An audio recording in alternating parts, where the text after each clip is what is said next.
Mr. Silent Channel. Ang guro kong malakas. Kabanata 2711-2720. Naghukay ako ng isang butas, ngunit iniisip ko kung may tatalon dito. Tumawa si Xiong Yutian at sinabing, Senyor, gusto mo ng prutas ng ginseng? Madali lang iyan. Sa engranding pagpupulong ng aking Daoist Palace, isang magic god ang nagdala ng ginseng fruit at gustong ipagpalit ito ng mga kayamanan sa aking demon god Daoist Palace. Hindi ko binalak na ipagpalit ito. Dahil gusto mo, hayaan mo akong gawin ito. Ipapadala sa iyo ang prutas ng ginseng mamaya. Bago makapagsalita si Yang Yiyo, sinabi ni Xiong Yutian sa Third Palace Master Chuantian, Third Brother, ikaw na mismo ang gumawa. Oo, kuya. Ang mga sulok ng bibig ng Third Palace Master ay kumaibot, at nag-alinlangan siyang magsalita. Sa huli, tumayo siya at lumabas ng bulwagan. Nakita ni Yang Yiyo ang eksenang ito at gustong tumanggi, ngunit hindi niya ito masabi.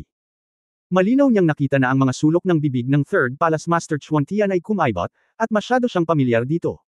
Iyon ang ekspresyon kapag ang isang tao ay nasa sakit.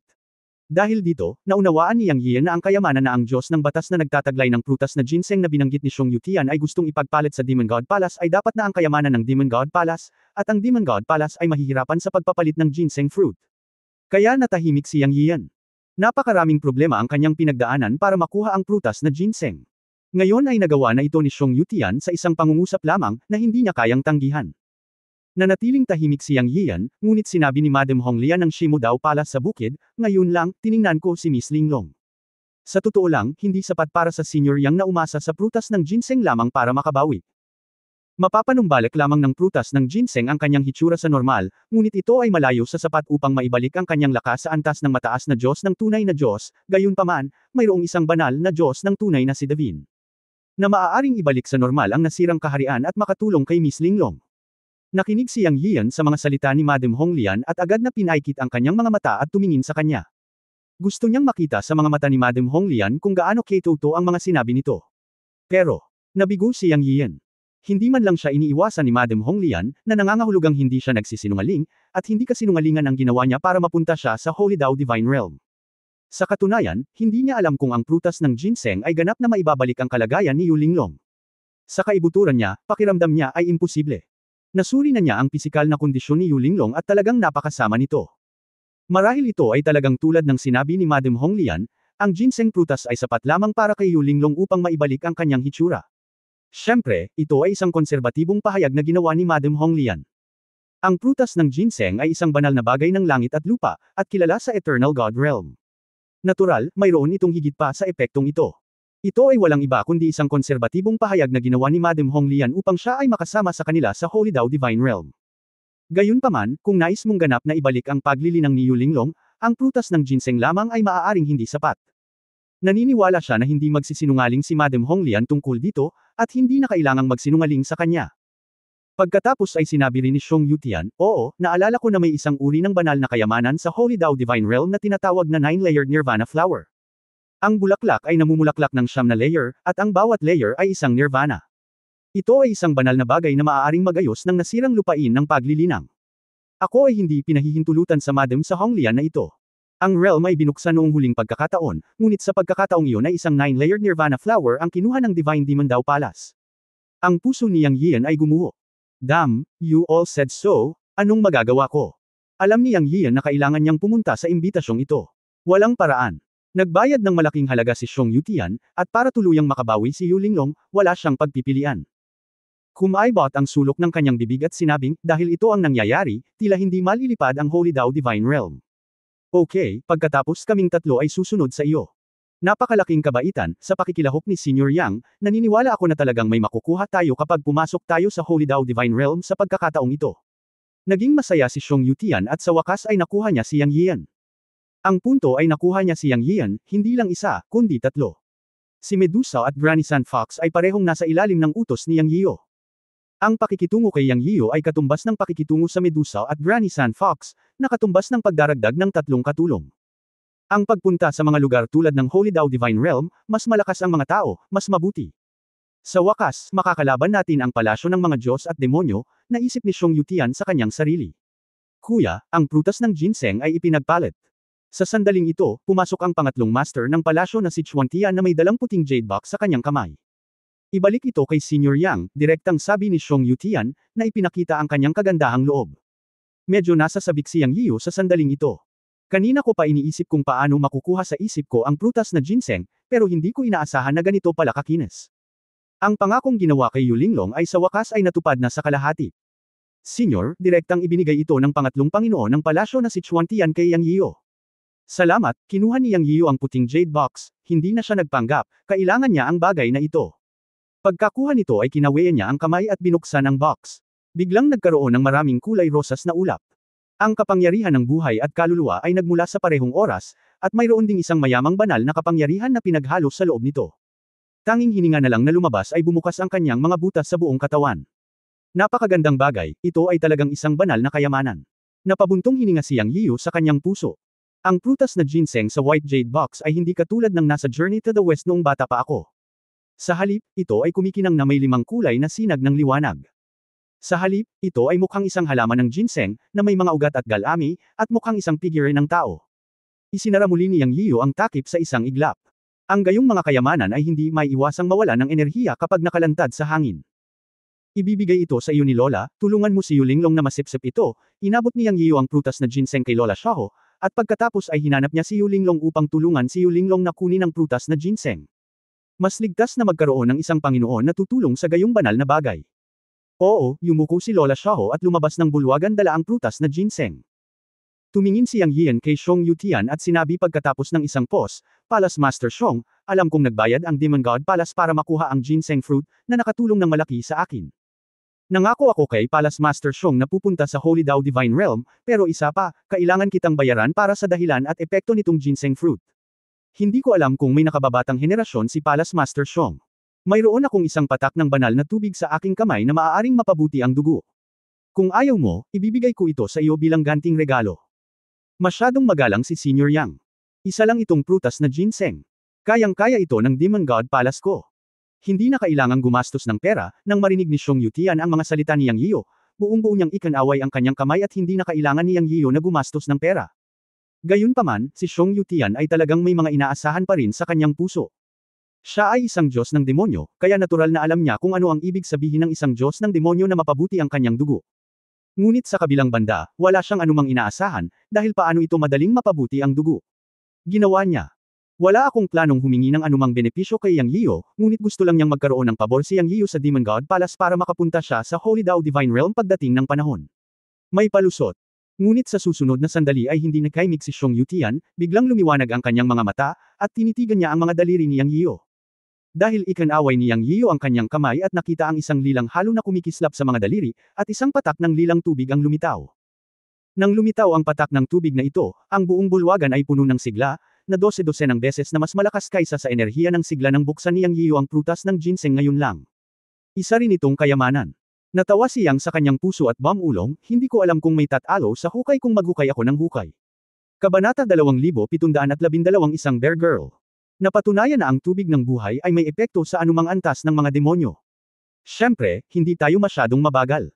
Hindi bababa sa antas ng Heavenly Dao ay walang problema sa epekto.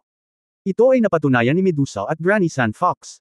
Naglabas ngayon siyang ng isang patak ng tubig ng buhay. Alam niyang naglalaro siya ng apoy, ngunit alam niya rin na kung matagumpay na Neil Arrow ang apoy na ito, magkakaroon ito ng revolusyonaryong epekto sa kanya. Sabi mo, kung kinuha ng mga taong ito na nasa antas ng Heavenly Dao. Oh! Sigaw ni Yang sa kanyang puso, at nasasabik na siya sa pag-iisip tungkol dito. Ngunit sa kabilang banda, ito ay medyo hindi makatotohanan. Kung tutusin, lahat sila ay grupo ng mga matandang demonyo. Kinuha ni Medusa at Granny San Fox ang tubig ng buhay, na ganap na nasa pagitan ng pagsupil at voluntaryo. Pag-usapan muna natin ang tungkol sa Medusa.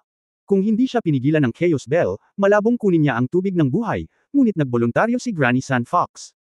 Sa harap ng malalakas na lalaking ito, alam ni Yang Yian na hindi ito madali. Bagamat ang tubig ng buhay ay nagdulot ng matinding atraksyon sa kanila, wala pa rin siyang tiwala. Kaya sa simula ay tinanong ni Yang Yian si Xiong Yutian kung mayroon ba siyang mas batang henerasyon. Ang layunin ay iwaksi ang mga alalahanin ni Xiong Yutian at ng mga taong ito, upang mabigyang daan ang hinaharap, o maghukay ng hukay, at pagkatapos ay makita kung gaano karaming tao ang maaaring tumalon. Hindi nilayon ni Yang Yian na hayaan si Xiong Yutian at ang iba pa na tumalon kaagad sa hukay. Kailangan muna niyang maglatag ng pundasyon. Halimbawa, ang paghiling kay Xiong Yutian na humanap ng isang nakababatang henerasyon ngayon ay upang magpakita ng isang halimbawa at magtanim ng binhi sa puso ng mga matandang halimaw na ito, na natural na sisibol kapag ang tamang panahon. Sa ibabaw, hayaan ang mga matandang halimaw na ito na kunin ito bilang isang patak ng banal na tubig na puno ng sigla at enerhiya. Bagaman ang banal na tubig ay likas na kaakit-akit sa mga halimaw, ito ay mabuti, ngunit para sa mga matandang halimaw na ito na nagsasanay sa hindi mabilang na mga taon, natural nilang nauunawaan ang isang katotohanan, kung mas malaki ang tukso, mas malaki ang panganib. Mahirap para sa kanila na makipagsapalaran. Dapat laging may halimbawa o pagmamasid. Para kay Xiong Yutian sa sandaling ito, ang patak ng banal na tubig sa mga daliri ni Yang Yian ay talagang puno ng pang-akit. Hindi ko alam kung ilusyon ba iyon. Habang pinagmamasdan ito ni Xiong Yutian, naramdaman niyang tumatalon sa tuwa ang dugo sa kanyang katawan. Siya. Orihinal na inakala na si Yang Yian ay magalang lamang at naglalabas ng isang banal na bagay, na itinuturing na isang kilos na negel iligtas sa mukha, ngunit ngayon ay tila hindi siya kuripot gaya ng kanyang inaakala. Kung hindi dahil sa maingat na ugali na nabuo niya pagkatapos ng hindi mabilang na mga taon ng paglilinang, gusto ni Xiong Yutian na lunukan ito mismo para maramdaman kung anong uri ng kayamanan itong patak ng tubig na may purple halo sa mga daliri ni Yang Yian. Talagang naglalaman ito ng napakalakas na sigla, at naramdaman niya ang pagtibok ng kanyang dugo.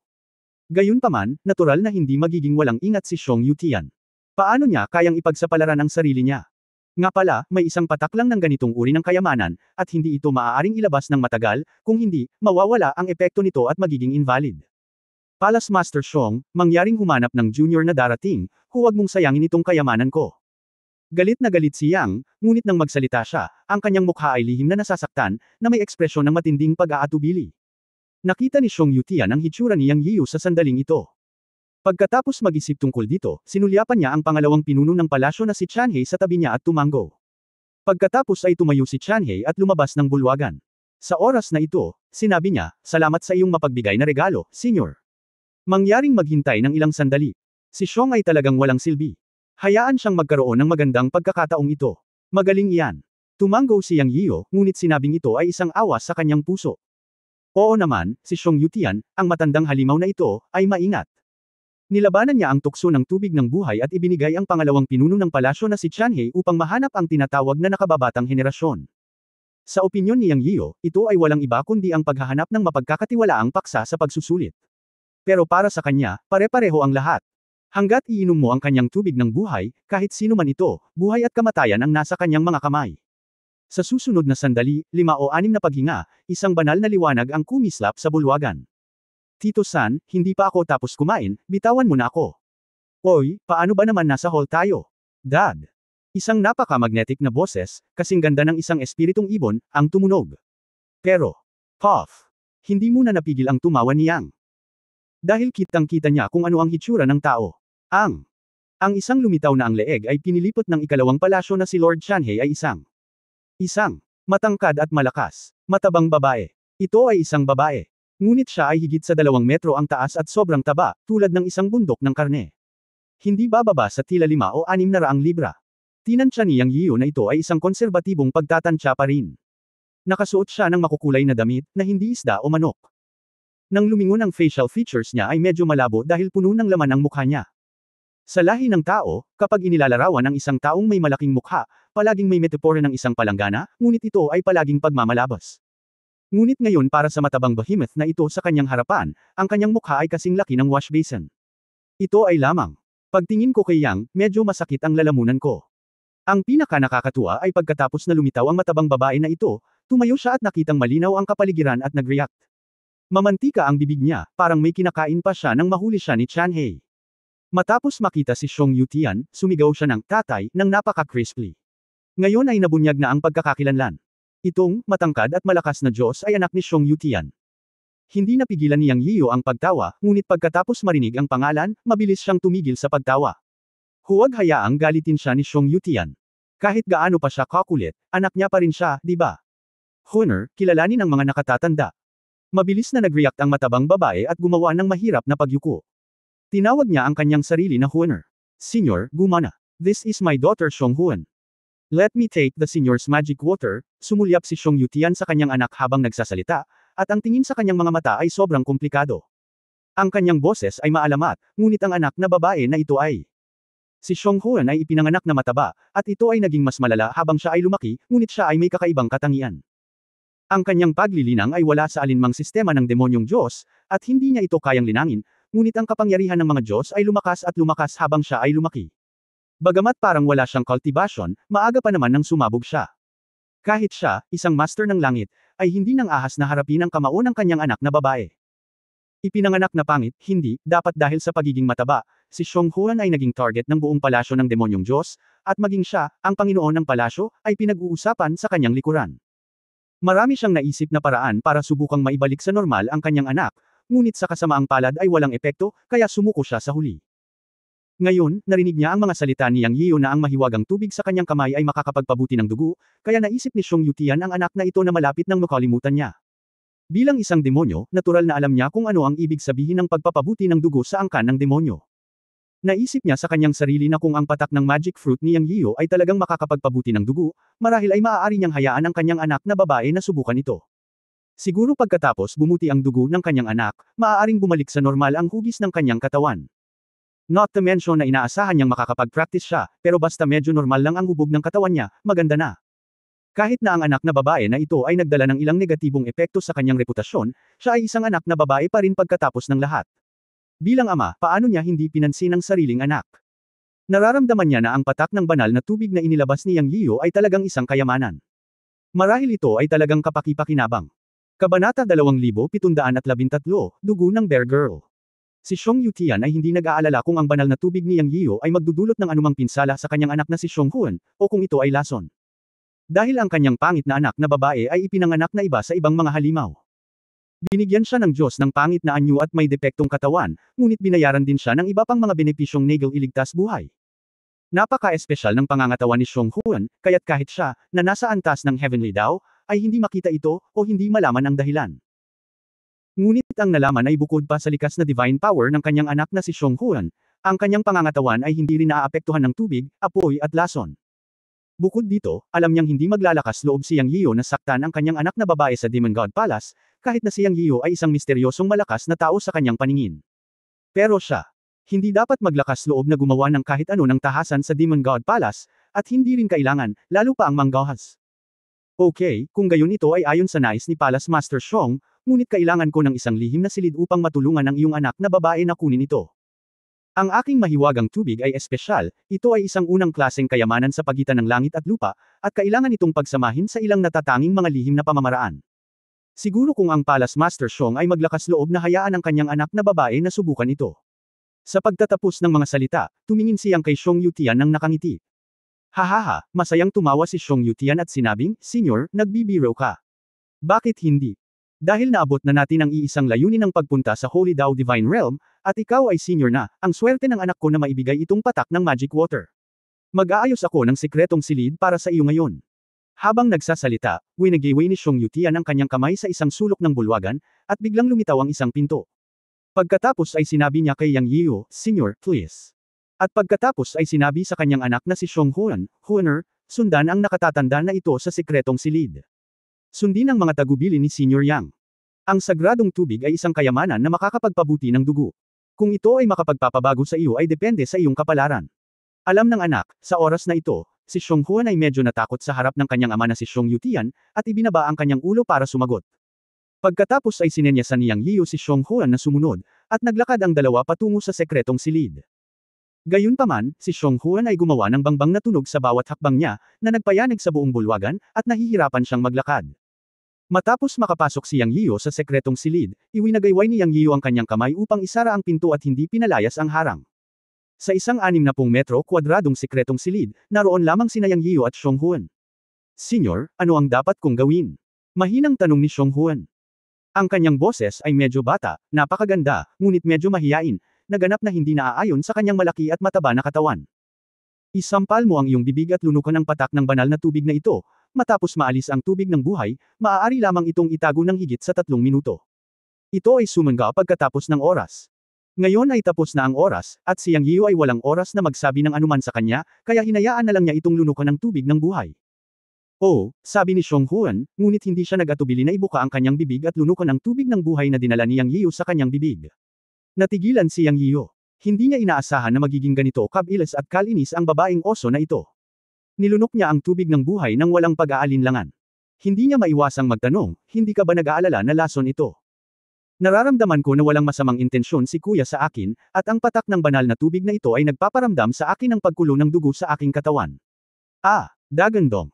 Bago natapos ng batang oso ang kanyang mga salita, siya ay sumigaw, at pagkatapos ay umungol. Bang!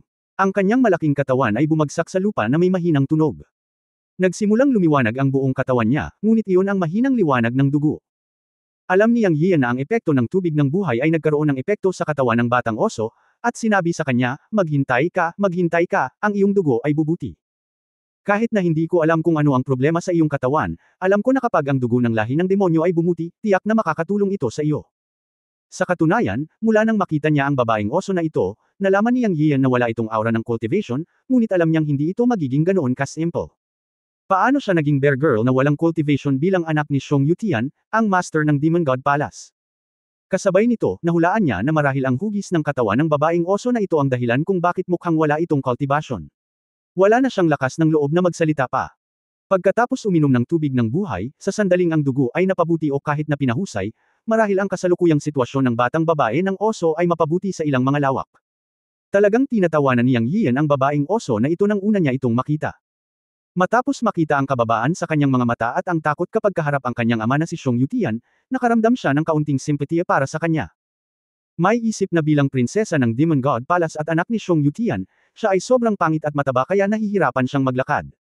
Anong klaseng sitwasyon kaya ang mararanasan niya sa Demon God Palace? Walang duda na magiging biro siya sa bibig ng iba.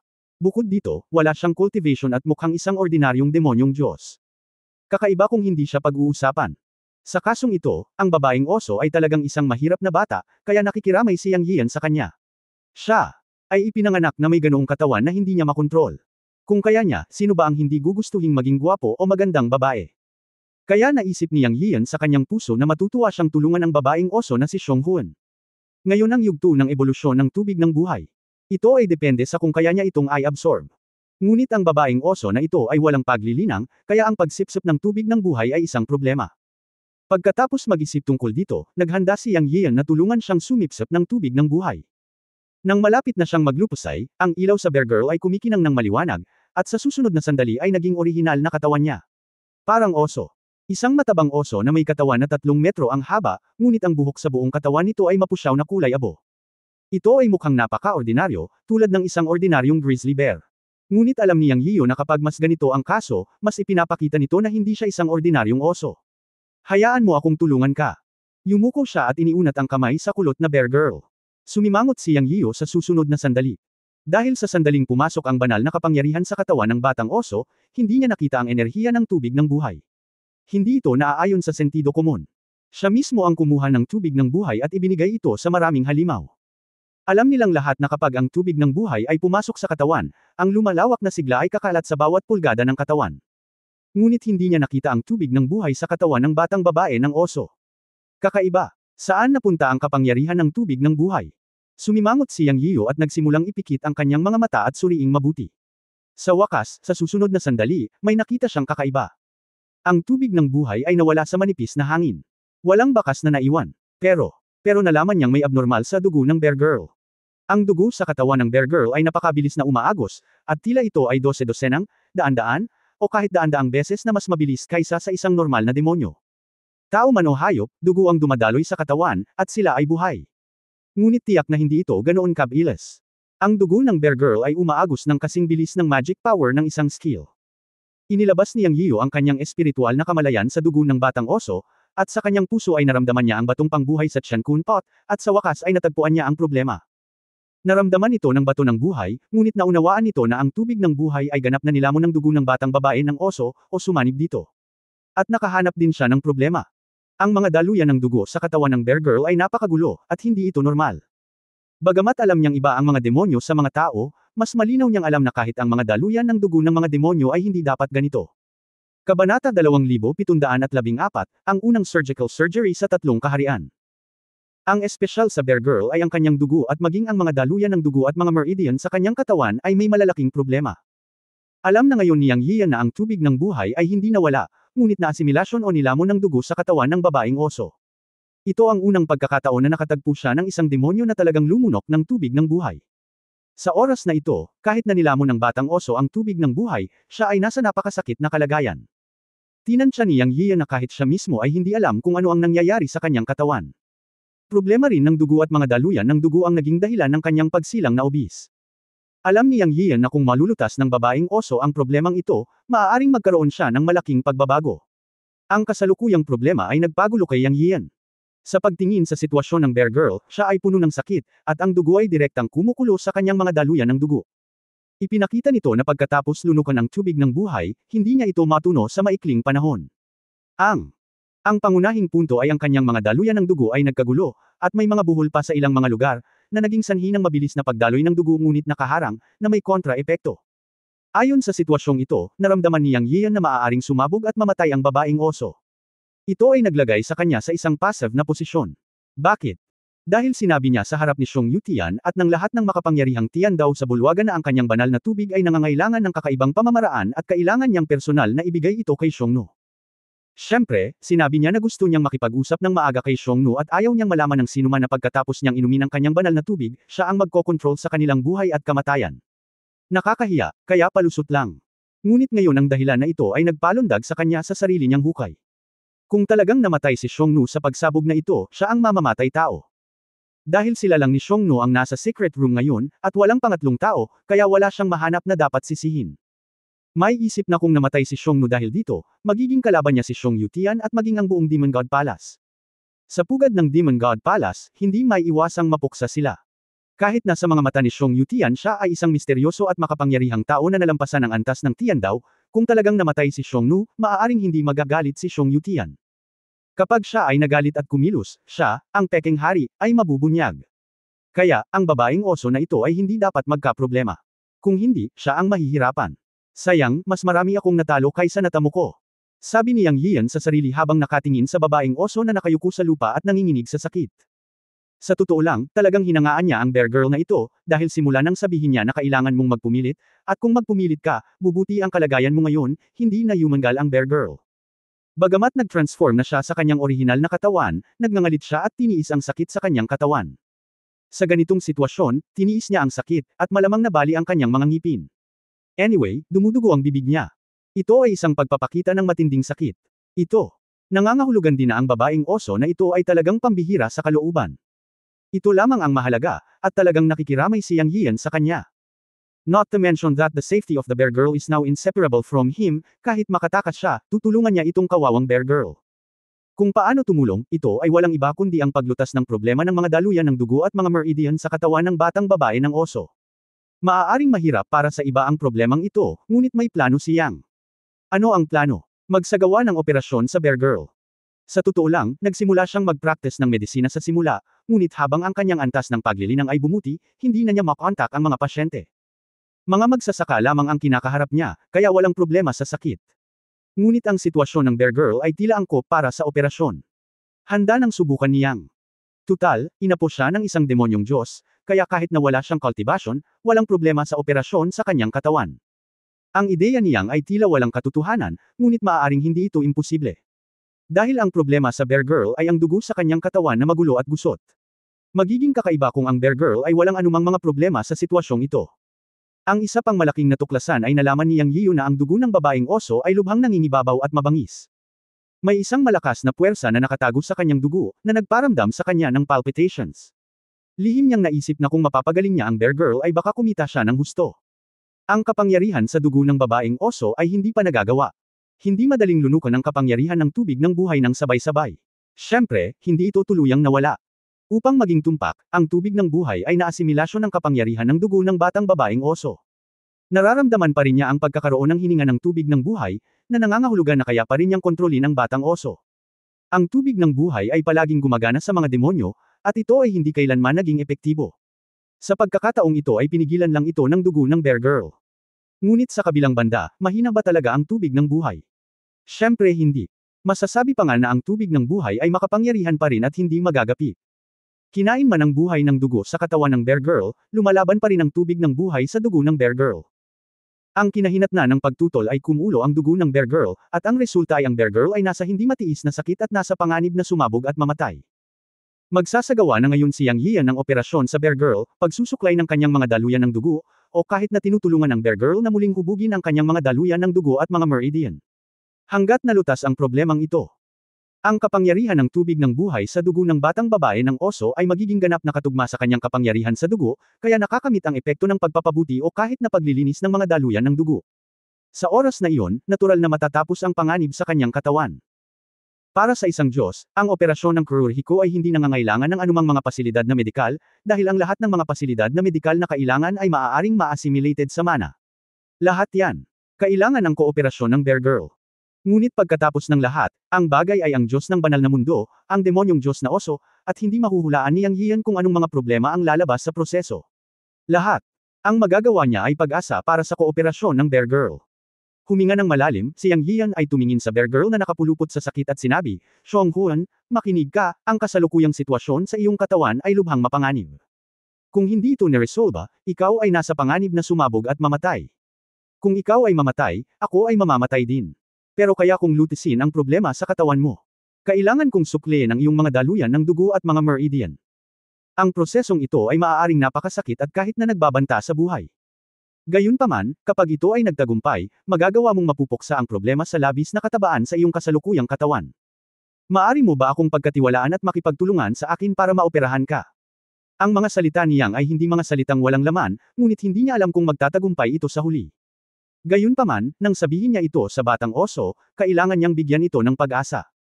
Kung hindi niya makuha ang kooperasyon ng Bear Girl, huwag isipin ang tagumpay. Pagkatapos ng lahat, ang babaeng oso ay katawan ng isang Diyos ng demonyo. Nagkaroon siya ng kakaibang ideya na magsagawa ng operasyon sa kanya, na siyang unang kaso sa kasaysayan ng Three Realms. Naniniwala ako sa iyo. Sa sumunod na segundo, ang batang oso ay naglabas ng 4 na salita mula sa kanyang mga ngipin, na nagpang-inig sa puso ni Yang. Sa anumang oras, ang pagiging pinagkakatiwalaan ng isang tao ng walang pag-aalinlangan ay isang uri ng pagkabigla at nakakaantig. Ang babaeng oso ay nagsabi ng, naniniwala ako sa iyo, halos walang anumang pagsasaalang-alang, na labis na naantig kay Yang Yian. Kabanata 2715, Barbed Tongue. Ha!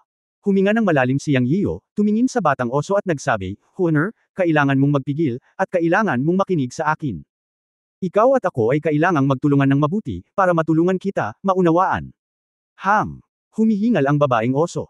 Ang tiwala ni Yang Yiyo sa babaeng oso na ito ay naging isang responsibilidad sa oras na ito. Kung tungkol sa pag-unawa sa operasyong ito, mayroon pa ring ilan si Yang Yiyo, pagkatapos ng lahat, may tiwala pa rin siya sa kanyang mga kasanayang medikal, at dati na siyang dalubhasa dito. Hindi naman mawawala ang medical skills na nasa isip ko pero sayang naman at matagal ko nang hindi nagagamit. Ang kasanayang medikal na ito ay tungkol din sa practice makes perfect, at practice makes perfect.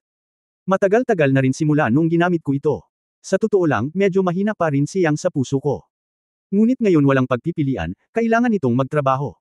Nang makita ang babaeng oso na nagsasalita, huminga ng malalim si Yang Yiyu. Ang banal na enerhiya sa kanyang kamay ay kumikislap, at naging isang talampakang kutsilyo upang kumilos bilang isang scalpel. Sa kanyang isip, ang isang grupo ng mga malalaking punto ng acupuncture ay pinalamutian ng magic power. Swoosh swoosh swoosh tinusok ang katawan ng Bear Girl. Ang mga acupuncture point na ito ay naging isang porma sayon upang maiwasan ang mga aksidente. Ito ay may mga epekto ng pagtitipon ng mga espiritu, paghinto ng pagdurugo, pagpapatahimik ng isip, at iba pa. Ito ay para sa mga aksidente. Matapos makumplito ang acupuncture formation, biglang kumislap ang kutsilyong nabuo ng magic power sa kamay ni Yang Yian. Puff! Direkta nitong hiniwa ang katawan ng Bear Girl. Sa banal na kamalayan, ang kutsilyo ay tumpak sa milimetro. Ang haba at lalim ng sugat ay nasa isip niya. Susunod, sinimulan niyang ang isang walang uliran na three-world surgery. Siyempre, ang mga pangunahing art area sa katawan ng Bear Girl ay inilipat. Ang mga daluyan ng dugo na ito ang susi sa problema. May mga nauutal sa bawat section.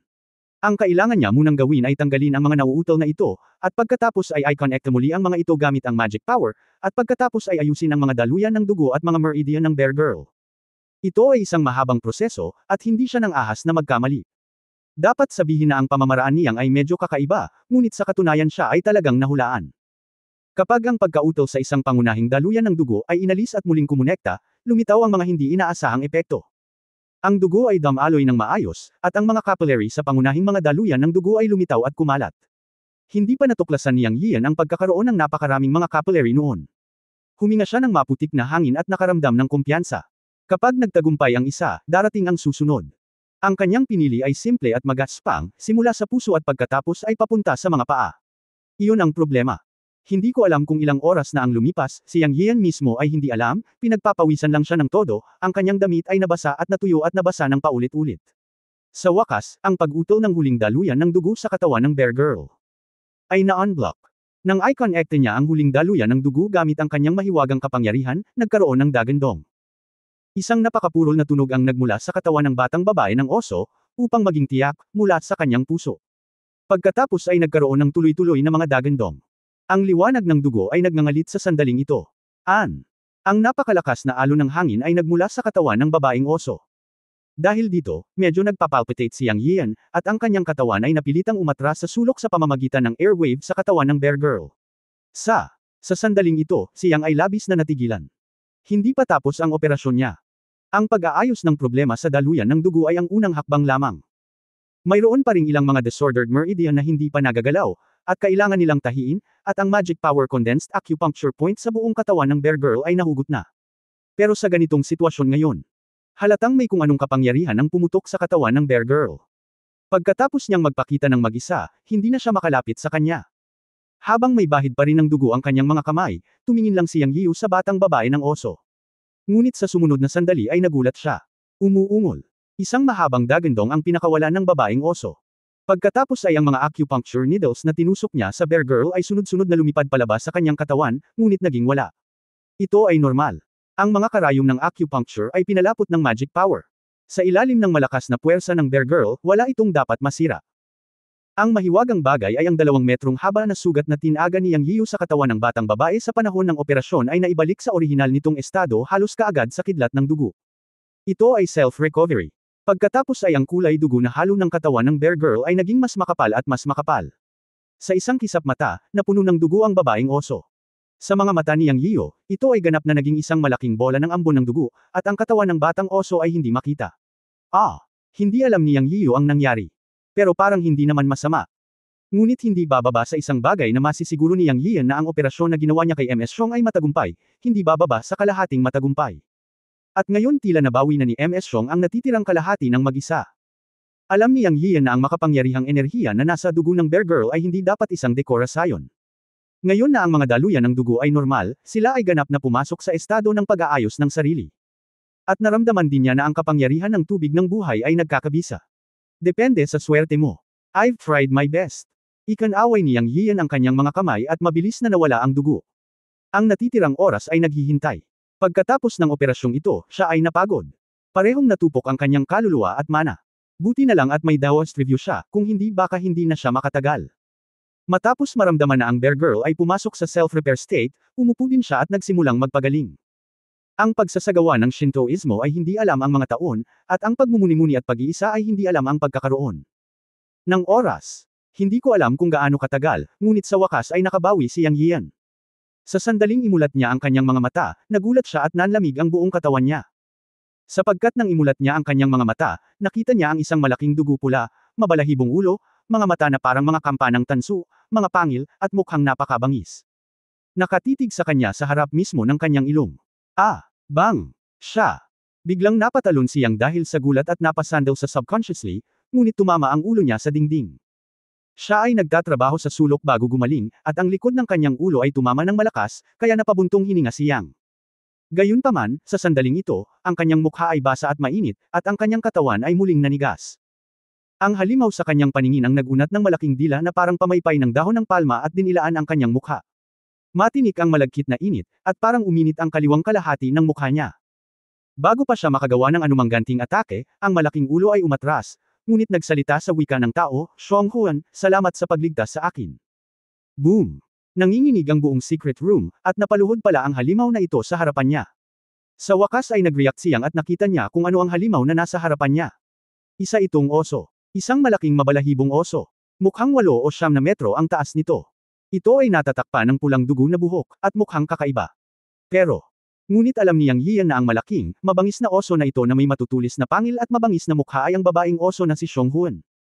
Siyempre, kung hindi siya nagsalita ng wika ng tao at pinuprotektahan ang kanyang pangalan at boses, hinding-hindi may ugnay ni Yang Yian ang pulang dugong bear na ito sa harapan niya sa babaeng oso.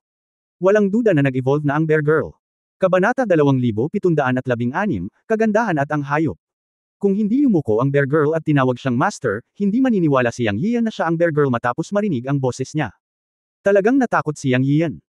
Sa pagtingin sa malaking lalaki na nasa harapan niya, talagang nahihirapan siyang i-connect ito sa bear girl, ngunit ang induction ng tubig ng buhay at ang boses ay nagsabi sa kanya na ito nga ang bear girl na si Xiong Huan. Ikaw ba si Xiong Huan? Nilunok ni Yang Yian ang kanyang laway at nagtanong pagkatapos niyang matauhan. Oo, ako si Xiong Huan, ang aking Panginoon. Yumuko ang malaking lalaki sa harap ni Yang Yian at nagsalita, na may ganoong klase ng boses na parang bata na puno ng magnet. Mahirap isipin na ang isang dugong oso na may taas na 8 o 9 na metro, kasing laki ng bundok, na may pulang buhok sa buong katawan, mga mata na parang tansong kampana at matatalas na pangil, ay nakakagawa ng napakagandang boses. Si Yan Ran ay nagbago ng 360 degrees mula sa dati. Sa mga mata ni Yang Yian, napakalaki din ng babaeng oso, ngunit halos 2 metro lang ang taas, at maalikabok ang kanyang buhok. Siya ay tumingin napaka-ordinaryo, tulad ng isang oso, ngunit napakataba. Ang dalawang oso ay ganap na naiiba mula ngayon. Ang mga oso sa sandaling ito ay 8 o 9 na metro ang taas, at wala silang dagdag na taba. Pagtayo nila, sobrang maliksi nila, puno ng wild impact vision, sobrang nakakaloka. Matapos makakuha ng kumpirmasyon, kinailangang aminin ni Yang Yian na siya nga ang babaeng oso na si Xiong Huan. Ha! Bamantong hininga si Yang Yian at tumayo. Ikaw talaga si Xiong Huan. Tumingin si Yang sa kaliwat kanan at medyo hindi kumbinsido. Yes, it's me, muling tumanggo ang dagwang malaking oso sa harapan niya. Okay, ikaw, bumangon ka na, tumingin si Yang Yian sa babaeng oso na nakaluhod pa rin sa harapan niya at hiniling itong bumangon. Sa sumunod na sandali, naramdaman ni Yang Yian na madilim ang kanyang mga mata. Tumayo ang bear girl. Siguradong 9 na metro ang taas niya. Nakatayo sa harap ni Yang Yian para siyang higanti. Paano ka naging ganito? Nang itanong ito ni Yang, medyo nakonsensya siya. Iniisip niya kung ang ginawa niyang operasyon sa bear girl ay tuluyan ng nagpabago sa hitsura nito. Magkakaroon ba ng anumang sekwele? Kung may mga sekwele, magdudulot ba ng gulo si Xiong Yutian para sa kanya? Habang iniisip ko ito, narinig ko ang babaeng oso na masayang nagsabi, Guru, ito ang siklab na estado ng aking angka ng oso. Ito ang unang yugto ng paggising, na normal. Pero malaki na ang pinagbago ng buhok ko sa katawan. Iba ito sa tatay ko at sa iba. Ako ay kabilang sa mutated bear clan, ngunit ako ay nag-mutate sa anyo ng aking ninuno at naging isang bear na lumulunok ng dugo. Ito ay isang magandang bagay. Kailangan kong pasalamatan ang Panginoon para sa banal na tubig, at salamat sa paglutas ng problema sa daluyan ng dugo sa aking katawan. Sa pamamagitan ng paraan, ito ay ang operasyon ng Kurohiko na binanggit ng Master. Alam ko na ngayon na hindi ako makapagsanay, ngunit iba ang paraan ng aking pagsasanay sa kanila. Ang aking kapangyarihan ay nagmumula sa dugo, na kabilang sa kapangyarihan ng linya ng dugo ng ninuno na minana sa nakaraang henerasyon. Ikaw, ang Panginoon, ang nagpabago sa aking kadugo at nagpagising sa kapangyarihan ng ninuno. Sa wakas ay naunawaan ni Yang Yiu nang marinig niya itong sinabi nito. Alam din niyang tama ang plano niya sa operasyon. Iniisip na lang nito na kanina lang siya nag-opera kaya medyo nag-aalala pa rin siya, pero ngayon ay tila lahat ay nangyari sa katawan ng bear girl ang ilang pagbabago na hindi niya alam. Sa pag-iisip nito, sinabi ni Yang Yian, hayaan mong suriin ko ang iyong pisikal na kondisyon. Okay, ang bear girl ay nagtiwala kay Yang Yian gaya ng dati, mas higit pa kaysa dati. Sumunod, iniunat ni Yang Yian ang kanyang kamay at inilagay ito sa katawan ng bear girl para tingnan. Pagkaraan ng ilang sandali, ilang beses na nagbago ang mukha ni Yang Yian bago niya binawi ang kanyang kamay. Nainggit pa siya sa oso sa kanyang puso. Tiyak na, tulad ng hula niya, bumalik sa normal ang lahat sa katawan ng bear girl. Upang maging tumpak, ang kanyang mga daluyan ng dugo ay ganap na nakaunat at kumalat sa buong katawan. Ang kanyang mga daluyan ng dugo ay pambihira. Sa kanyang pagsusuri, talagang walang mana sa katawan ng babaeng oso, ngunit napakaraming mga daluyan ng dugo na parang mundo ng mga daluyan ng dugo, hindi mabilang at hindi na nakikita. Ilang daluyan ng dugo mayroon siya. Maaaring ito ay 10,000,000, milyon, o 10,000,000 milyon. Sobrang nakakaloka. Nanumpa siya na noong siya ay nagsagawa ng operasyon sa bear girl, nakita niya na ang mga daluyan ng dugo sa katawan ng bear girl ay tiyak na hindi hihigit sa 100. Ngayon mayroong hindi mabilang na malaki at maliit. Ito ay tiyak na nagmula sa nakaraang ebolusyon. Sa madaling salita, ang bilang ng mga daluyan ng dugo na ito ay kumakatawan sa lakas ng batang babae ng oso. Naramdaman din ni Yang Yian ang malaking kapangyarihan sa dugo ng bear girl, na mas malakas kaysa sa inaakala niya. Natuwa siya nang maramdaman iyon, at naramdaman pa niya na mas malakas ang kapangyarihan sa katawan ng bear girl kaysa kay Medusa. Sure enough, kumita siya. Gustong tumawa ng malakas ni Yang sa sandaling ito. Pero malamang nagpigil siya. Ang baliw na lumulunok na Sky Blood Bear na ito ay pag-aari na niya ngayon. Ang kapangyarihan ng tubig ng buhay ay ganap na isinama sa kanyang dugo. Kahit na ang kanyang kapangyarihan sa dugo ay napakalakas, ang tubig ng buhay ay palaging kakaiba. Napakatalino ng Bear Girl. Dapat ay naramdaman niya kung ano ang tubig ng buhay sa kanyang dugo pagkatapos magising, kaya yumuko siya kay Yang Yian at tinawag itong Master. Naging maayos ang lahat. Alam ni Yang Yian na sa pagkakataong ito ay tumalikod na talaga siya, at may isa pang malakas na tao sa antas ng Heavenly Dao sa paligid niya, at siya ay isang espesyal na strongman na antas ng Heavenly Dao. Master, salamat. Nang mawala si Yang sa kanyang pantasya, nagsalita ang Bear Girl sa wika ng tao at seryosong nagsabi ng salamat. Natigilan si Yang Yian, pagkatapos ay ngumiti at sinabi, bahala ka, sana huwag mo akong sisihin. Sa katunayan, ang magic water na ibinigay ko sa iyo ay may control effect. Ito ay likas, hindi sa iniisip ko, ngunit ito ay talagang makakapagpabuti sa iyong dugo. Ang mga katotohanan ay nagpapatunay na ang iyong dugo ay talagang bumuti. At, maaari ka pa bang magbago sa anyo ng tao? Nakakapagod magsalita ng ganito. Kausap niyang ang Bear Girl na nakataas ang ulo. Palagi itong nakakaramdam ng awkward. Hindi niya alam kung maaari pa itong magbago sa anyo ng tao, kaya nagtanong siya. Tumango ang Bear Girl at nagsabi, oo, guro, pupunta ako doon mamaya. Nang matapos magsalita ang Bear Girl, nakita siyang nagniningning na may dugo sa buong katawan. Sa susunod na sandali, siya ay naging anyong tao. Gayunpaman, pagkatapos na maging anyo ng tao ang babaeng oso, biglang nanlaki ang mga mata niyang at hindi na nakapikit. Dahil pagkatapos na magbagong anyo ng tao ang Bear Girl ay hubot-hubad na siya. Ang pinakamalaking pagbabago ay hindi na siya kasing taba ng bundok ng laman. Nakatayo sa harapan niya ang isang pulang buhok na dilag na may taas na 2 metro at hugis S na figure. Siya ay talagang palaban sa mga diyosa. Ang kanyang mahahabang binti ay partikular na kapansin-pansin, ang kanyang mga tampok sa mukha ay katangi-tangi, ang kanyang mga mata ay malaki at itim, ang kanyang mga pilikmata, at siya ay maganda at cute. Ito ay simpleng A. Nakamamatay na ritmo para kay Yang. Ang kabagsikan ay hindi matatalo. Nakaramdam siya ng init sa kanyang ilong nang hindi niya alam. Master, dumudugo ang ilong mo. Pinaalalahanan siya ng Bear Girl sa kanyang mga tainga. Nagising siyang mula sa isang panaginip, namumula, at nauutal, mayroon ka bang damit na isusuot bago magsalita? Mabilis niyang ibinaling ang kanyang ulo habang nagsasalita, humihingal, at sinabi sa kanyang puso na siya ay mamamatay. At biglang pumasok sa isip niya ang isang pangungusap Beauty and the Beast. Tila ito ang pinakakumpirma na paglalarawan ng Bear Girl sa sandaling ito. Kabanata 2717 ang kapangyarihan ng Crazy Bear Blood. Ang Bear Girl sa kanyang orihinal na estado ay nagsabi na siya ay nasa isang estado ng kabaliwan. Siya ay 9 metro ang taas at may mabangis na anyo, tulad ng isang hayop. Pero ngayon bigla siyang naging super beauty. Hindi ba ito ay isang tunay na paglalarawan ng kagandahan at ng hayop? Lumingon si Yang Yiyo at hiniling sa batang oso na isuot ang kanyang damit. Para sa babaeng oso na ito, si Yang ay talagang hindi naglakas loob na mag-isip, dahil nang ipikit niya ang kanyang mga mata, ang lumabas sa kanyang isipan ay ang kanyang marahas at mabangis na panig, na talagang anino. Kaya kalimutan mo na.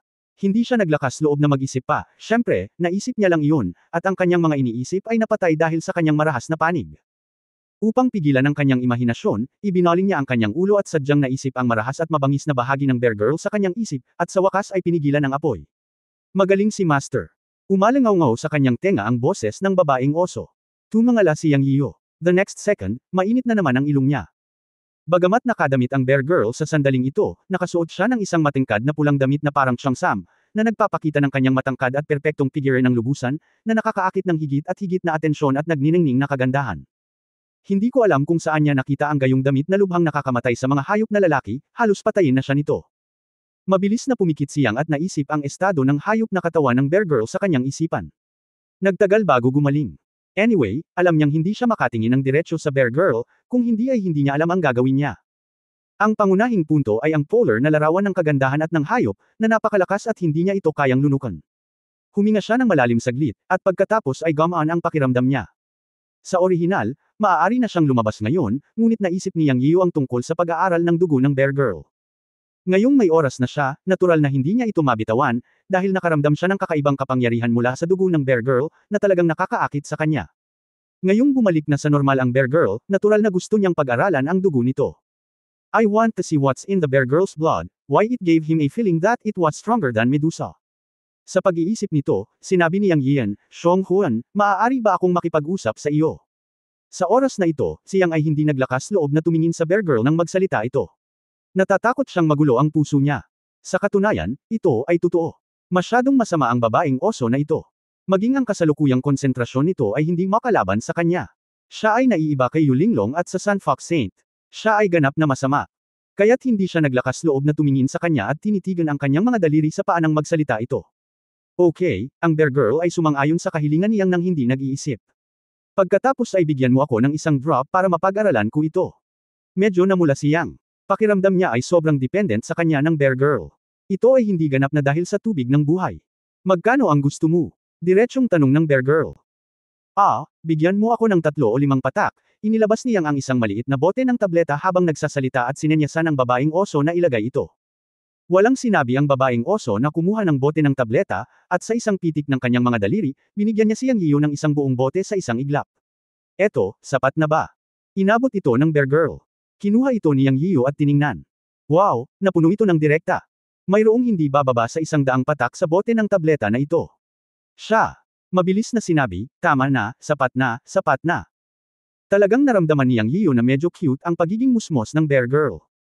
Sa katunayan, sa kanyang opinyon, ang bear girl ay nagpapanatili ng ilang kawalang kasalanan. Ito ay maaaring nauugnay sa kanyang nakaraang karanasan at paglago. Siyempre, mula ngayon, ang babaeng oso ay ganap na nagbago mula sa isang pangit na sisiw ng pato sa isang puting sisni. Ang buhay niya, hindi ang buhay demonyo niya, ang nagbago. At ang pinagmula ng lahat ng ito ay siya. Si Yang ay may ilang pagmamalaki at pakiramdam ng tagumpay para dito. Mangyari pa, ito ay higit sa lahat dahil ang tubig ng buhay ay may malaking papel na ginagampanan sa hindi magagapi ng 10,000 demonyo. Nagbigay ito sa kanya ng kaunting tiwala sa malaking ideya sa kanyang puso. Kung makakaasa siya sa tubig ng buhay upang masupol ang ilang Panginoon ng makalangit na daan, kung gayon ang layunin ng kanyang paglalakbay sa walang hanggang Diyos na kaharian ay matutupad. Ngunit masyadong maaga para pag-isipan ito ngayon, at kailangan nating maghintay at makita. Pinagmasdan niyang ang dugo sa bote ng tableta at sinabi sa babaeng oso, Xionghoon, pinigilan ka ng tubig ng buhay. Pagkatapos mong lumabas, hindi mo masasabi kahit kanino, pati na ang iyong ama, at hindi mo ako matatawag na master. Naiintindihan mo ba? Oo, alam ko, hindi ko sasabihin sa iyo. Kaya pwede ba kitang tawaging kuya yon? Tanong ng bear girl na kumikislap ang malalaking mata. Oo naman, hanggat hindi mo ako tinatawag na master, hindi mahalaga kung ano ang tawag mo sa akin. Pinagmasdan niyang ang dugo at casual na sumagot. Tinawag siyang master ng bear girl na hindi niya matawagan bago niya ibinaba ang susunod na strongman na antas ng tiyan daw. Okay, kuya yon. Masayang ngumiti ang bear girl. Sa oras na ito, nagkaroon ng ideya si Yang Yiyan at kumuha ng isang patak ng dugo ng babaeng oso mula sa bote ng tableta na naging mas kaakit-akit sa kanya. Sa kanyang mga mata, ang dugo ng bear girl ay sobrang maliwanag na pula, ilang beses na mas maliwanag kaysa sa normal na pula, isang kakaibang pula. Ang patak ng dugong ito ay naglalaman ng napakalakas at marahas na kapangyarihan sa kanyang pangunawa. Kaakit-akit din ito at naglalabas ng halimuyak na talagang nagparamdam sa kanya ng gutom. Sa sumunod na sandali, nagngangalit si Yang Yiyo at nilunok ang patak ng dugo. Gusto niyang maranasan kung ano ang patak ng dugo ng bear girl na ito. Tila wala siyang makitang pakulo, kaya't diretso lamang niya itong nilunok para maramdaman. Palagi niyang nararamdaman na napaka-espesyal niya at gusto niya itong lamunin. Ang patak ng dugo na ito ay kapangyarihan. Subukan mo lang at malalaman mo. Bakit mag-abala? Boom! Matapos lunukan ang patak ng dugo ni bear girl ay bigla itong sumabog sa kanyang katawan. Ngunit walang nasaktan. Sa halip, isang malaking halaga ng enerhiya ang kumalat sa kanyang katawan, ngunit ang lahat ng ito ay nag-drill sa kanyang dugo, hindi mana. Mabilis na umagos ang dugo niya. Nagsimulang tumibok ang mga kalamnan ng kanyang buong katawan. Naramdaman ni Yang Yiyo ang isang walang kapantay na marahas na puwersa na sumasabog sa kanyang dugo, na kumakalat sa bawat pulgada ng kalamnan sa kanyang katawan. Ang pinaghalong banal na liwanag ng dugo at ginto ay lumabas sa kanyang katawan. Kaluskos. Ang mga buto ng buong katawan niya ang gumawa ng tunog. Sa sandaling ito, natakot si Yang Yiyo. Naramdaman niyang lumakas ang katawan niya. Parang bumuga ng hangin. Sa simula pa lang ay nakaramdam na siya ng kati at init na parabang nagliliyab. Pagkatapos ay lumitaw ang isang mahiwagang eksena. Nagsimulang tumubo ang buhok sa kanyang kalbo na ulo. Sa isang kisap mata, tumaas ng 3 pulgada ang buhok, at saka huminto, ngunit puti pa rin ang buhok, ang puting buhok tulad ng dati. Alam ni Yang Yiyo na malaki ang kinalaman nito sa eksperimento na isinagawa niya noong taong iyon. Matapos pasabugan ni Liu Lingling ang sarili, pumuti ang buhok nito sa magdamag. Nanumpa siya na kung hindi niya matagpuan si Liu Lingling mula sa Netherworld, ang kanyang buhok ay hindi kailanman magiging itim sa buhay na ito. Ang panunumpa ng langit ay may bisa pa rin ngayon. Hindi niya inaasahan na ang dugo ng bear girl ay magpapatubo na naman ng kanyang buhok. Siyempre, ang punto ay nasa sandaling ito ay naramdaman niya na ang kanyang katawan ay nakabaligtad, at ang bilis ng sirkulasyon ng dugo ay halos sa punto ng pagkasunog. Ang init ay mula ulo hanggang paa, at ang kanyang katawan ay lumaki hanggang 3 metro ang taas, kalahati ng laki. Kung ang mga damit sa kanyang pangitaas na katawan ay hindi para sa contraction function ng mga banal na damit, matagal na sana itong sumabog, at ang kanyang buong katawan ay puno ng mga kalamnan. Sa sandaling ito, naramdaman niya ang kapangyarihan sa kanyang buong katawan, at ang kanyang lakas ay tumaas ng 3 beses mula sa manipis na hangin. Maliban dito, parang walang ibang nararamdaman. Natigilan si Yang Yiyo. Kuya Yun, ikaw. Parang naguguluhan ka na rin. Umalangaw-ngaw sa kanyang tenga ang boses ng babaeng oso. Talagang naguguluhan siya. Ang lahat ng ito ay dahil sa isang patak ng dugo ng Bear Girl. Ang mahiwagang berserk blood ay nagparamdam sa kanya na puno ng paglaban sa pagnanasa, ang kanyang puso ay nagngangalit, ngunit ito ay nasa ilalim ng kontrol. Makalipas ang halos kalahating oras, naramdaman ni Yang Yiyo na ang marahas na kapangyarihan sa kanyang katawan ay nagsimulang maglaho. Sa wakas, naunawaan niya na ang kakaiba ng dugo ng batang babae ng oso ay laban lamang sa langit. Ang isang patak ng dugo ng batang babae ng oso ay maaaring magpagulo sa isang tao sa loob ng kalahating oras, at ang lakas ay tataas ng 3 beses mula sa manipis na hangin. Pagkatapos ng kalahating oras, mawawala ang berserk, at walang mga sekwele. Ito ay isang natural na dugong lumalaban. Tiningnan ni Yang Yiyo ang babaeng oso na may nagniningas na mga mata. Puno siya ng nagngangalit na dugo. Ang Sky Swallow ang Blood Bear ay talagang pambihira, ngunit hindi ko alam kung ano ang magiging hitsura ng babaeng oso pagkatapos niyang tuluyang magmukmok, at kung gaano siya kalakas. Hindi nakakagulat na ang hininga ng kapangyarihan na naramdaman niya sa dugo ng Bear Girl ay mas malakas kaysa kay Medusa. Ang babaeng oso na ito ay simpleng Diyos ng kapangyarihan at Diyos ng dugo. Kabanata 2718 ang init sa mga mata ni Xiong Yutian. Naunawaan ni Yang Yiyan ang sekreto ng dugo ng babaeng oso. Sa kanyang opinyon, ito ay simpleng dugo ng langit. Siya, hindi kailanman nakakita ng isang patak ng dugo na maaaring magpabaliw sa isang tao. Bukod dito, siya ay isang tao. Ang ganitong uri ng dugo ay natural na magagamit sa mga halimaw. Ang isang patak ng dugo ng oso ay triple ang kapangyarihan. Ito ay simpleng kamanghamanghang. Ito ay ipinanganak na may dugo ng pakikipaglaban. Bagaman hindi ito permanente, ang kalahating oras ay isang napakahabang pagpapala para sa mga Diyos. Minsan, hindi umabot ng kalahating oras ang labanan sa antas ng mga Diyos. Ang labanan ay maaaring matapos sa ilang minuto. Ang dugo ng Bear Girl ay ipinanganak para sa pakikipaglaban. Alam ni Yang Yiyan na siya ay gumawa ng isang kapalaran. Gamit ang bote ng dugong ito mula sa babaeng oso, sa labanan, maaari siyang mabaliw sa maikling panahon, at ang kanyang lakas sa pakikipaglaban ay tataas. Maaari itong gumanap ng malaking papel sa kritikal na sandali. At ang pangunahing punto ay ang Bear Girl ay magiging kanya na mula ngayon. Tila maaari siyang magkaroon ng dugo sa tuwing kailangan niya ito, at maaari niya itong pagpalain sa isang malaking sukat. Isa lamang itong kayamanan ng mga oso. Marahas na oso ng dugo. Ang regression ay lubos na masinsinan. Sa mga salita ng Bear Girl, ang ninunulang ng kanilang Bear Tribe ang may dugo ng marahas na Blood Bear, at siya ang pangalawa. Matapos ipaliwanag ang ilang detalye sa Bear Girl, inilabas ni Yang Yiyo ang Bear Girl. Kinailangan niyang lumabas. Kinakalkula niya ang oras. Mahigit 400 taon na ang lumipas. Dumating na ang 500 taon mula noong sinabi ni Xiong Yutian na pupunta siya sa Holy Dao Divine Realm. Naramdaman niya at ng Bear Girl na matagal na silang nagpapagaling sa secret room, ngunit mahigit 400 taon na ang lumipas. Minsan ganito ang panahon. Sa walang hanggang habang buhay ng mga Diyos, hindi na kailangang isaalang-alang ito. Napaka-normal na kumurap sa loob ng daan-daan o libu-libong taon. Kung hindi sila lalabas, susugod si Xiong Yutian. Bumukas ang pinto ng secret room, at lumabas si Yang Yiyo at ang Bear Girl. Mas kaunti ang mga tao sa Daoist Palace sa sandaling ito. Si Madam Hong Lian ng Shimu Daoist Palace at ang 2 Tiandao mula sa hilaga at timog ng Desolate Sea ay umalis na lahat. Meron 4 na tao sa bulwagan sa sandaling ito. Sila ay sina Xiong Yutian at ang ikatlong pinuno ng palasyo na si Chuan Tian, Medusa at Lola Xiao. Mahigit 400 taon na ang lumipas, at ang oras para sa pagbubukas ng Holy Dao Divine Realm ay nalalapit na. Si Madam Hong Lian at ang 2 tao mula sa Wild Sea ay kailangang bumalik upang maghanda. Si Xiong Yutian ay naiinip na naghihintay. Kung hindi malinaw na sinabihan ni Yang Yiyo na huwag siyang istorbohin, gusto niyang pilitin siyang pumasok para makita kung ano ang ginawa ni Yang Yiyo sa kanyang anak na babae doon. Siyempre, nang maisip niya ang bigat at hitsura ng kanyang anak, ang puso ni Xiong Yutian ay nawala. Napakaganda ng hitsura ng kanyang anak na si Xiong Huan kaya hindi siya nakahanap ng manugang sa buong Demon God Palace. Sa isip ni Xiong Yutian, natural na walang gagawin si Yang sa kanyang anak. Ano?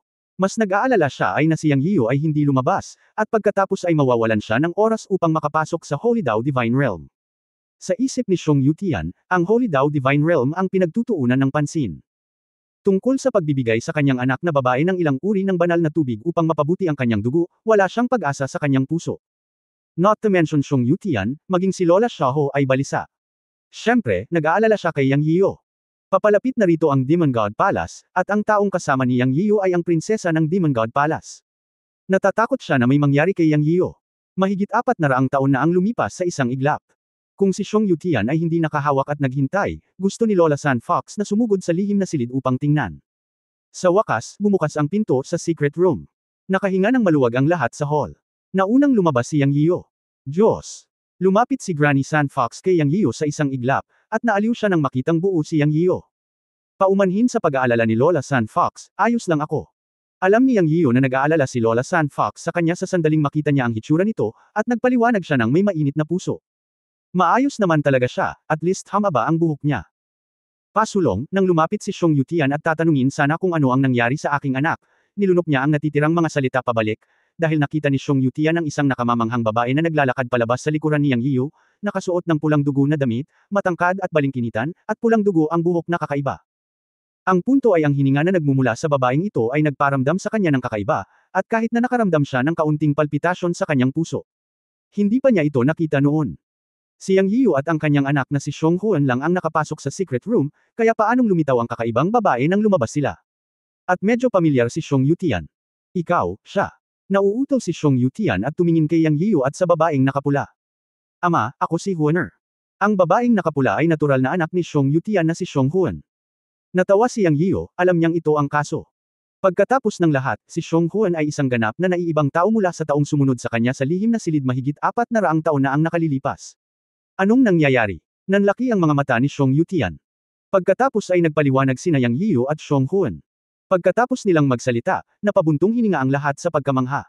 Para kay Xiong Yutian, kung hindi niya naramdaman ang dugo sa kanyang anak, hindi siya maniniwala na ang babaeng nakapula sa kanyang harapan ay kanyang anak. Ano ang hugis ng katawan ng kanyang anak na babae noon? Ano ang hugis ng kanyang katawan ngayon? Ang punto ay ang dugo ni Xiong Huan ay bumalik sa kanyang ancestral lineage, na isang himala. Pagkatapos marinig ito, si Xiong Yutian ay nasa sabik. Tumingin siya kay Xiong Huan at sinabing, Huaner, maaari kang magbago sa iyong orihinal na katawan at maging iyong ama. Nang sabihin niya ito, nanginginig ang puso at atay ni Xiong Yutian. Siya lang ang nakakaalam kung ano ang ibig sabihin ng pagbabalik ng dugo. Higit pa rito, ayon kay Yang Yiyu at sa kanyang anak na babae, ang dugo ng kanyang anak na babae ay bumalik sa ancestral lineage ng direkta sa punto ng ninuno na marahas na dugo bear, na naging pangalawa sa tunay na angkan ng oso. Natural na naiintindihan ni Xiong Yutian kung ano ang ibig sabihin ng marahas na blood bear, at iyon ang pagkakakilanlan ng unang marahas na blood bear sa mundo. Gayunpaman, pagkatapos ng hindi mabilang na mga taon, ang kanilang bloodline ay naging mas manipis, at mahirap na bumalik sa kanilang mga ninuno. Sa huli, sinimulan nila ang sistema ng paglilinang ng primordial spirit na may mana. Siyempre, ang ilang mga inapo ay nagpumilit na linangin ang katawan, ngunit hindi ito gumana. Sa halip, sila ay naging mahina at hamina, at sa wakas ay kinailangan pang linangin ang primordial spirit at mana. At ngayon ang kanyang anak na babae ay bumalik sa kanyang ninuno at nagsimula sa landas ng orihinal na ninuno, paano siya hindi masasabik? Roar, nag-transform si Xiong Huan sa kanyang orihinal na katawan sa susunod na sandali, naging isang marahas na blood bear. Naramdaman ni Xiong Yutian ang dugong hininga na nagmumula sa katawan ng kanyang anak na si Xiong Huan, at pagkatapos ay tumingin sa kanyang 9 metrong haba ng dibdib ng dugo, at nanginginig sa pananibik, at patuloy na bumubulong sa kanyang sarili, talaga na, sigurado na. Pagkaraan ng mahabang panahon, sa wakas ay napatahimik ni Xiong Yutian ang kanyang pananibik at hindi mapigil na kalooban. Nang muli siyang tumingin kay Yang Yiyu, nag-aapoy ang init sa kanyang mga mata. Alam niyang ang mga pagbabago ng kanyang anak ay dahil kay Yang Yiyu. Ngayon ay naisip niya na ito ay ang patak ng mahiwagang tubig na kinuha ni Yang Yiyu noon, na tiyak na ang pinakamahalagang kayamanan sa mundo, ang pinakamahalagang kayamanan ng magic water na lumalaban sa langit.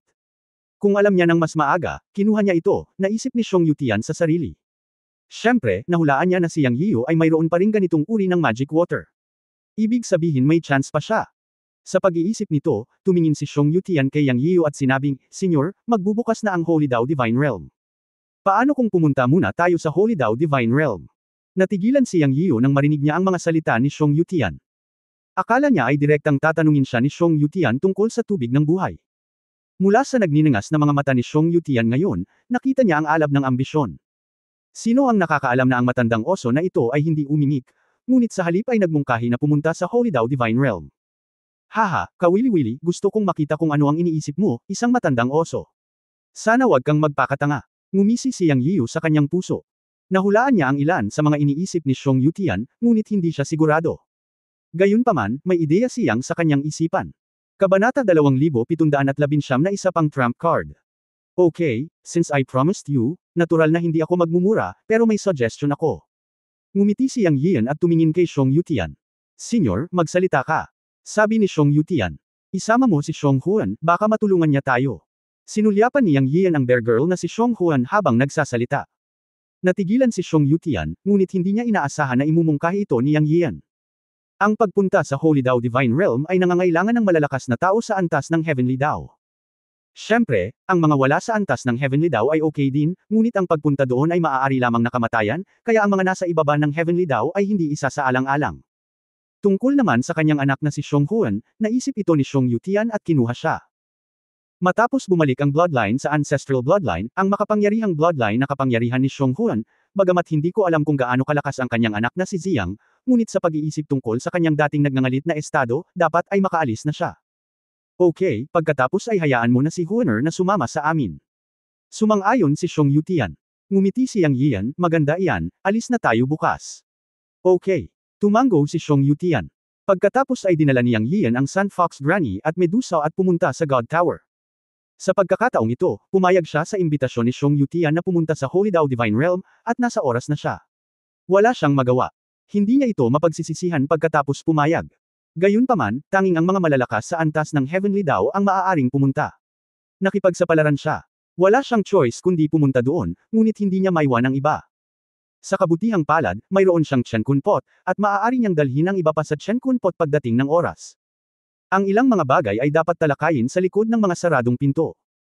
Pagkatapos bumalik sa God's Tower, naupo si Yang Yiu at tinanong si Lola Sun Fox, kumusta si Yu Linglong? Sa pag-uulat sa Panginoon ng Langit, ang prutas na ginseng ay talagang isang kayamanan ng langit at lupa. Matapos itong kunin, ang hitsura ni Miss Linglong ay naibalik 300 taon na ang nakalilipas, at ang ilan sa mga nakatagong sakit sa kanyang katawan ay naibalik din, ngunit ang kanyang pagtatanim ay hindi pa rin naibalik. Hayaan ang batang babae na tumawag sa kanya. Sabi ni Lola Sun Fox. Hindi, pupunta ako at titingnan ko ang sarili ko mamaya. Ikinumpas ni Yang Yiu ang kanyang kamay. Pagkatapos ay tumingin siya kay Huang Shulang at sinabi, Huang Shulang, pumunta at sabihin sa mga banal na guard na manatili sa Demon God Palace para sa pagsasanay pansamantala, at maghintay hanggang sa bumalik tayo mula sa Holy Dao Divine Realm bago bumalik sa Sky Divine City. Oo, Master. Tumango si Huang Shulang at lumabas. Sinabi ni Lola Xiaoho na may pag-aalala, Guro, pupunta ka ba talaga sa Holy Dao Divine Realm? Tumango si Yang Yiu, dahil nangako ka kay Xiong Yutian, hindi mo na maibabalik ang iyong salita. At sinabi rin ni Xiong Yutian na ang cultivation ni Linglong ay gustong bumawi, at natatakot ako na ang 9-layer Nirvana flower sa Holy Dao Divine Realm lang ang makakabawi nito. Sa kasong ito, tara na at tingnan natin. Ngunit ang mga taong maaaring pumunta sa Holy Dao Divine Realm ay nasa Heavenly Dao level, at hindi sapat ang cultivation ng Master. Natatakot ako na may mangyari na hindi inaasahan sa oras na iyon. Ang mga alalahanin ni Lola Xiaoho ay natural na makatwiran. Ang iba ay hindi bastos, ngunit alam nilang lahat na si Yang Yiu, ang nakatatanda sa mga mata ni Xiong Yutian, ay talagang isang nakatatanda na pinuntahan nila ni Medusa. Ang tunay na paglilinang ay nasa pangunahing antas ng Panginoong Diyos. Kung talagang kailangan ng Holy Dao Divine Realm ang Heavenly Dao level of cultivation, hindi ba nasa panganib ang kanyang buhay sa oras na iyon? Paano ka hindi mag-alala? Ang Sun Fox Clan ay naghintay sa Lord of Destiny sa hindi mabilang na taon. Kung may mangyari, matatapos na ang kapalaran ng buong Sun Fox Clan. Ngumiti si Yang Yiu at sinabi, napag-isipan ko na ito. Lola, huwag kang mag-alala. At saka, kasama mo si Medusa sa tabi ko, walang mangyayari. Mayroon akong isa pang trumpeta. Bukod pa rito, ayon kay Xiong Yutian, ang Holy Dao Divine Realm ay hindi niya kayang kontrolin. Kumilos tayo ayon sa mga pangyayari. Mula sa sinabi niya, ang Holy Dao Divine Realm ay ang Holy Dao Ruins. Ito ay isang pagkakataon para sa iyo at sa Medusa. Kung makapunta sila, natural na makakapunta din tayo. Minsan ang mga pagkakataon ay hindi para sa pinakamalakas. Lahat ay may pagkakataon. Narinig ni Lola Sun Fox na nakapagdesisyon na si Yang Yiu, kaya hindi na siya nagsalita. Para naman kay Medusa, hindi siya nagsalita mula simula hanggang wakas. Matapos pag-usapan ni Yang Yiu at Lola Sun Fox ang ilang mahahalagang bagay para sa paglalakbay na ito, tinapos nila ang pulong at umalis bukas. Pinababa niya ang lahat para maghanda. Pagkatapos ay umakyat siya sa itaas at nakarating sa ikawalong palapag ng gusali ng Diyos. Nakatira si Yu Linglong sa ikawalong palapag, na siya ring tirahan. Ang prutas ng ginseng ay nagpanumbalik ng hitsura ni Yu Linglong, ngunit hindi nito naibalik ang kanyang paglilinang. Sa makatuwid, kailangan niyang pumunta sa paglalakbay na ito sa Holy Dao Divine Realm para tingnan ang paggaling ni Yu Linglong, para magkaroon siya ng mas magandang ideya. Si Yu Linglong ay wala sa apat na retreat, ngunit nagpapagaling. Walang harang sa pinto, kaya itinulak ni Yang Yiu ang pinto at pumasok. Napakasimple ng ikawalong palapag. Sa pagtulak ng pinto sa bulwagan, mayroong isang silid ng pagninilay sa bawat panig. Sa katunayan, walang pagkakaiba sa ibang mga palapag. Lahat sila ay puting jade bed na espesyal na ginagamit para sa pagmumuni-muni at paglilinang. Pumasok si Yang Yiu at pumunta sa secret room sa kanan at nakita si Yu Linglong na naka-cross-legged sa puting jade bed. Nakasuot pa rin siya ng belo, ngunit tila naging itim ang kanyang buhok, kaya alam niyang nalutas na nga ang kanyang problema sa pagtanda sa mukha. Yanze, bumalik ka na. Binuksan ni Yu Linglong ang kanyang mga mata at nakita si Yang Yiu. Well, hayaan mo akong suriin ang iyong paggaling. Lumapit si Yang Yian at umupo sa tabi ni Yu Linglong sa puting jade bed habang nagsasalita. Marahan niyang hinawakan ang kamay ni Yu Linglong at ginamit ang kanyang magic power upang suriin ang kanyang kondisyon. Tamang-tama, ang lahat sa kanyang katawan ay bumalik sa normal, maliban sa kanyang paglilinang. Dahil dito, mas determinado siyang pumunta sa Holy Dao Divine Realm. Nalaman ni Yu Linglong mula kay Lola Xiaoho na si Yang Yian ay sumang-ayon sa pakikipagsapalaran ni Xiong Yutian sa Holy Dao Divine Realm, kung saan tanging ang Heavenly Dao level strongman ang maaaring pumunta, para sa kanya. Siya ay labis na naantig, ngunit mas nag-aalala. Sa sandaling ito, seryosong nakatingin kay Yang Yian, sinabi niya, napakabisa ng Yanzi Ginseng Fruit. Unti-unti nang makakabawi ang cultivation ko. Bumalik tayo sa ating Divine Realm. Huwag kang makipagsapalaran, okay. Hinawakan ni Yang Yian ang kamay ni Yu Linglong, nakatingin sa kanya na tanging ang kanyang itim at may kantab na mga mata ang nakalantad sa ilalim ng kanyang belo. Masasabi niyang nag-aalala talaga ito sa kanya, kaya napangiti siya at sinabing, huwag kang mag-alala, alam ko ang ginagawa ko. Basta't matulungan kitang maka-recover, it's worth it. Besides, this time may be an opportunity for all of us. Don't worry, isasama kita at hindi kita pababayaan. Ako, Yanze. Si Yu Linglong ay isang babae kung tutuusin. Paano siya hindi matitinag kapag nakikinig sa mga salita ni Yang Yian? Gusto niya itong hikayatin, ngunit alam niyang hindi madaling mababago ng personalidad ni Yang Yian ang desisyon nito. Isang mainit na agos ang damaloy sa kanyang puso. Dahil tinitigan siya at hawak ang kanyang kamay, tumibok ng napakabilis ang puso ni Yu Linglong. Ngunit si Yu Linglong ay nag-ipon ng kanyang lakas ng loob, tinanggal ang kanyang saplot sa susunod na segundo, inilantad ang kanyang walang katulad na mukha na bumalik sa normal, ngunit nagkusa na harapin si Yang. Ayon, nasunog ang apoy. At the happiest moment, she didn't expect that a voice will sound, and then he appeared directly sa practice room kung nasaan ang dalawa. Ate Linglong, pumunta ako para makita ka. Ang taong padalos-dalos ay ang Sun Fox Saint. Ang babaeng ito at si Yu Linglong ay naging mabuting magkapatid. Sanay na siyang pumasok at lumabas upang makita si Yu Linglong, ngunit sa pagkakataong ito ay hindi niya inaasahan na may makikita siyang hindi niya dapat makita kapag nagmamadali siyang pumasok. Siya ay natigilan saglit, sa kawalan. Kabanata 2720, ang pinakamalakas na palasyo ng mga Diyos at demonyo. Kinabukasan, sa pangunahing bulwagan ng palasyo ng mga demonyo at mga Diyos, handa na ang lahat para magpatuloy. Dumating si Yang Yiu kasama ang dalawang master ng Heavenly Dao level, Medusa at Granny Sun Fox. Senyor, aalis na ba tayo? Sinamahan ni Xiong Yutian ang Second Palace Master Chanhei at ang Third Palace Master Chuantian, at syempre ang kanyang anak na si Xiong Huan. Okay, likas na handa si Yang Yiu. Bilang karagdagan sa pag-iwan sa 200 good god guard sa Palace of Demons and Gods pansamantala, inilagay din niya si Yu Linglong, ang Saint of Sun Fox, Teng Snake, Earth Essence Yuan at Huang Shulang sa Chen Kunpot.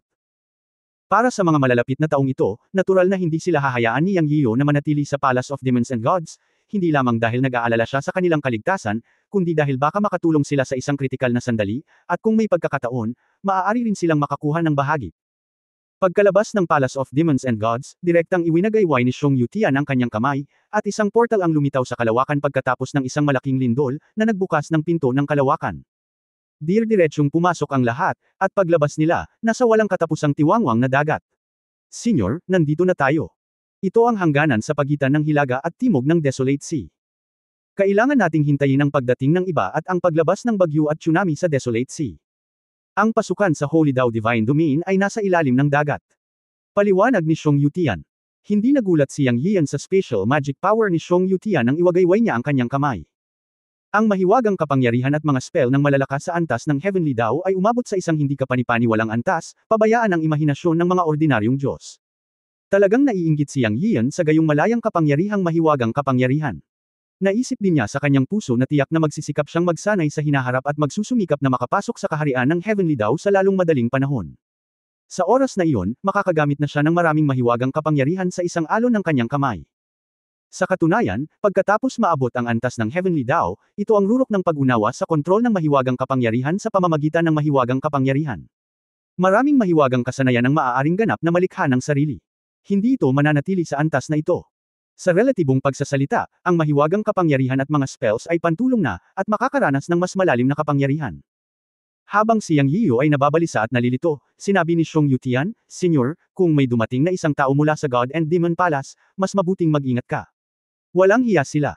Naantig ang puso ni Yang Yiyo at sinabing, Matandang Xiong, mula sa sinabi mo, ang mga tao mula sa God at Demon Palace ay tila napakahirap pakitunguhan. Mas malakas ba sila kaysa sa iyong Demon God Palace? Hindi ko ba narinig na ang tatlong pangunahing palasyo sa iyong Eternal God Realm ay sikat lahat? Mapait na ngumiti si Xiong Yutian at sinabing, Senyor, hindi mo alam. Parang ang Demon God Palace ko, God and Demon Palace, at Stone and Wood Palace ay sikat lahat, pero sa totoo lang, hindi iyon ang kaso. Lahat kaming tatlo ay sikat. Ang God and Demon Palace ang pinakamakapangyarihan sa Dao Palace. Dahil dito, mas maraming puwersa sa paligid ng God at Demon Palace. Mga Master. Sa paglipas ng mga taon, kung hindi dahil sa alyansa sa pagitan ng Demon God Palace at ng Stonewood Palace, tayo ay nilamon na ng God at Demon Palace. Magkaisa man ang ating dalawang palasyo ng Dao, tayo pa rin ang dehado at supilan ng palasyo ng Diyos at demonyo.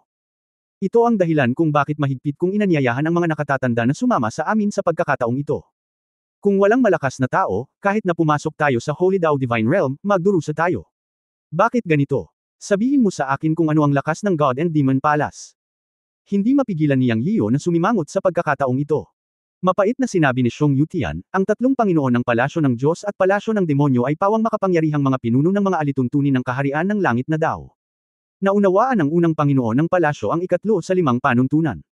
Ang pangalawang Panginoon ng palasyo na si Ling Xiaotian, na pinatay ni Medusa, ang nasasakupan ng nakatatanda, ay ang pangalawang antas ng Heavenly Dao. Bilang ako, napakahirap na ng Heavenly Dao Realm. Mas mahirap intindihin ang 5 panuntunan pagkatapos na linangin sa kaharian ng langit na Dao, hindi pa banggitin ang pagkakaroon ng kakayahang maunawaan ang tatlong antas ng mga panuntunan. Sa makatuwid, ang Diyos at Demon Palace ay pinigilan ang ating Demon God Palace at Stonewood Palace sa hindi mabilang na taon, at marami pang ibang Heavenly Dao Masters na nakapalibot sa God at Demon Palace. At ang tanging dalawang pangunahing puwersa sa hilaga at timog ng Desolate Sea na nakikipagkaibigan sa ating Demon God Palace at Stonewood Palace ay ang dalawang pangunahing puwersa sa hilaga at timog ng Desolate Sea, ngunit mayroon lamang silang isang Heavenly Dao Master bawat isa, na silang dalawa na nakilala ko sa aking palasyo noong araw na iyon, ang Black Turtle Quasi-Sage sa South Sea at ang Northern Fish Quasi-Sage. Sa kasong ito, nangangahulugan ito na ang mga Heavenly Dao Masters ay maaari nating tipunin. 8 lang sila, ngunit sa pagkakataong ito, kasama kayong tatlo, Senyor, 11 sila, at kung kasama ang aking anak na si Xiong Huan, 12 sila. Ngunit ang hitsura ng tatlong mga master ng palasyo ng Diyos at Demon Palace lamang ay sapat na makapangyarihan. Noong nakaraan, mayroong 9 na tao ng Heavenly Dao na nakapalibot sa God at Demon Palace. Mayroon ding 12 tao, ngunit mas malakas sila kaysa sa amin sa lakas.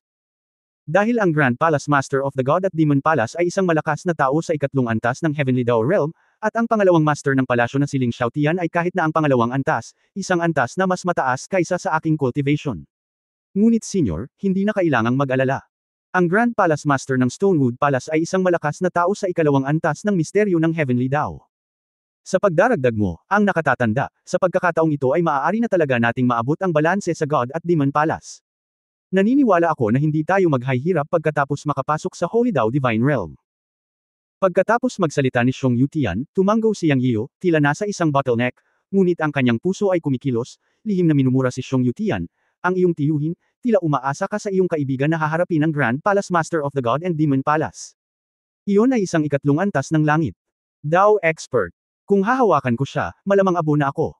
How the hell do you want me to deal with this? Siyempre, hindi nang ahas si Yang Yiyan na sabihin ito. Ngayon ay maaari na lamang siyang magpanggap na isang dalubhasa. Umaasa lang siya na hindi siya aatakihin ng God and Demon Dao Palace.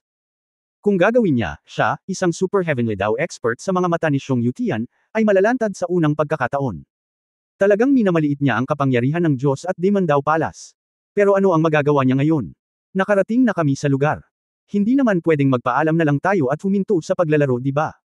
Kung iyon ang kaso, naniniwala si Yang Yiyan na maaaring sumabog muna sa kanya si Xiong Yutian. Gayunpaman, sinulyapan ni Yang Yiyan ang bear girl sa likod ni Xiong Yutian, at hindi maipaliwanag na gumaan ang pakiramdam. Bagamat hindi niya alam kung gaano kalakas ang tunay na kapangyarihan ng bear girl, Pakiramdam niya ay tiyak na ang Bear Girl ang magiging pinakamakapangyarihan sa kanila pagkatapos nitong magmukmak. Kaugnay nito, naisip ni Yang Yiyan na si Xiong Yutian, bilang isang ama, ay malamang na hindi alam kung gaano kalakas ang kanyang anak na babae. Hanggat kaya niyang labanan ang pagkakaroon ng pangatlong antas ng pangunahing makalangit na daan, pinag-isipang mabuti ni Yang Yiyo, baka hindi naman talaga ito magiging malaking problema. Dahil nasa kamay pa rin niya ang dugo ng Bear Girl na maaaring magpapataas ng lakas ng 3 beses sa maikling panahon. Isa itong malaking killer. Pero hindi ko alam kung gaano kalaki ang lakas ng dugo ng Bear Girl na lalaki sa Heavenly Way level. 3 beses din ba? Siyempre, kahit na hindi ito 3 beses, hanggat ito ay kahit 1 beses o isang bahagi ng pagtaas, ito ay maaaring gumanap ng isang papel sa pagbaliktad ng sitwasyon sa antas ng makalangit na paraan. Pagkatapos pag-isipan ito, mas gamaan ang pakiramdam ni Yang Yiyo. Dahil sinunod siya ng Bear Girl, siya, si Yang Yiyo, ang master ng Bear Girl. End of this chapter. Pahingi naman ng like, share at subscribe mo na rin para updated ka sa susunod na kabanata. Salamat.